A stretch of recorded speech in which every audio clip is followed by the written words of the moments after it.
guys. Welcome back after a long time. I hope you've been doing well, all of you. I've been doing quite well too. And today's topic is India a soft state? Today's topic of group discussion, topic for group discussion. Is India a soft state? Let us first understand the term soft state. Now, soft state is a term which was coined by somebody by the name of Gunnar Myrdal in his 1968 classic called Asian Drama. He had used this term for Southeast Asian countries in general while comparing them to their European counterparts. And he called them soft state because his arguments were that soft state nations demonstrated a visible lenient attitude towards social deviance, which means these nations did not take hard decisions even when the situation and even when the time demanded. In general, what happens when a state cannot take hard decisions? Well, first off, the state policy weakens, rule of law becomes a sham. It is then used opportunistically whenever required, wherever required, especially to hide, to downplay, and to whitewash corruption, crime, and violence of one form or other, one shape or other. So that's what happens when a country is soft state.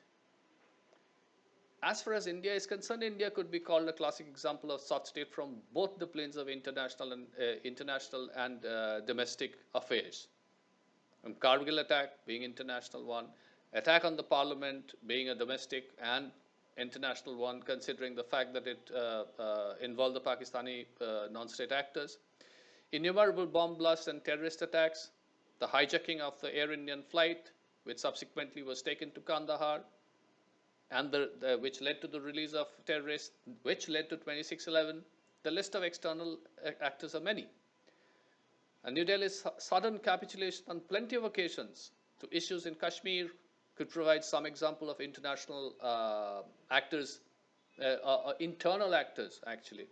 Well, Kashmir has been a hotspot for international actions, but a lot of Kashmir violence has also had internal actors.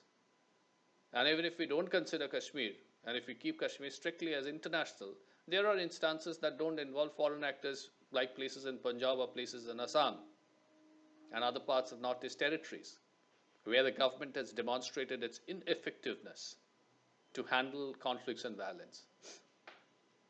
Now, what could be an interesting paradox here is that it is not that the Indian state lacks control over its capacity to implement law and order or other related policies. In fact, India is a basket case of what is known as the third world state control in terms of expanse of its authority, something that Professor Atul Kohli and Hamza Alvi have talked about extensively.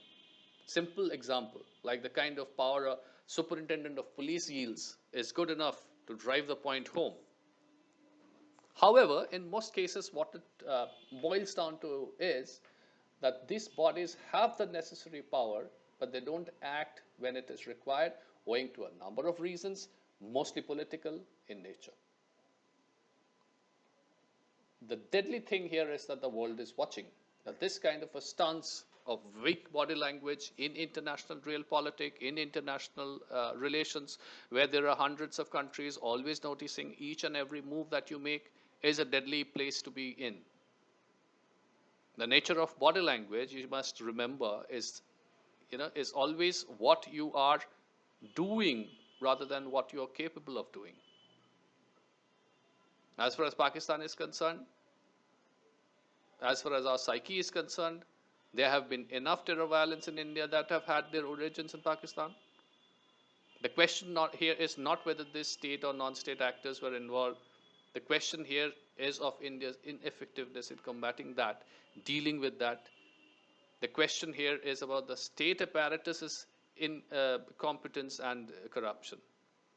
During the past few years, however, with Mr. Modi and Mr. Doval in place, things have changed a bit. However, one has to also appreciate that a quick military escalation and a quick military de-escalation immediately after that, as a reaction to something, might garner some eyeballs of those that are watching our stance. But it won't account to much, because a quick de-escalation would also mean that you're being too busy to establish a status quo after taking a hard step or two. Many people think that this is our Gandhian nature, that our government is forever ready to extend a helping hand to whoever wants to be helped, but never wanting to be ready to take a tough call when the international decisions, where there are international decisions that needs to be taken when the time comes. I think this is a tendency, an innate urge to belong, to view international relations and politics as a popularity contest in which we aspire to be, the most popular contestant. Some of you might think that this is the result of petty local politics, the same way a section of erstwhile government representative had the gall to visit Pakistan and ask for their help to topple Modi government. But in a strange deviation from this kind of a behavior of treating Ajmal Kasab with biryani or trying to pass him off as an Indian, as we later got to know, we torture our domestic prisoners by sparing them with chili powder. And this disparity in treatment of international versus domestic only goes to augment our image as a nation that is soft on affairs of international importance. The bottom line is we are a soft state. My point is we are too soft to exist dangerously close to China and Pakistan. We exist dangerously amidst poverty and corruption, lack of tech and R&D, infrastructure, etc., to be a soft nation. Thank you very much. These are the points that I have.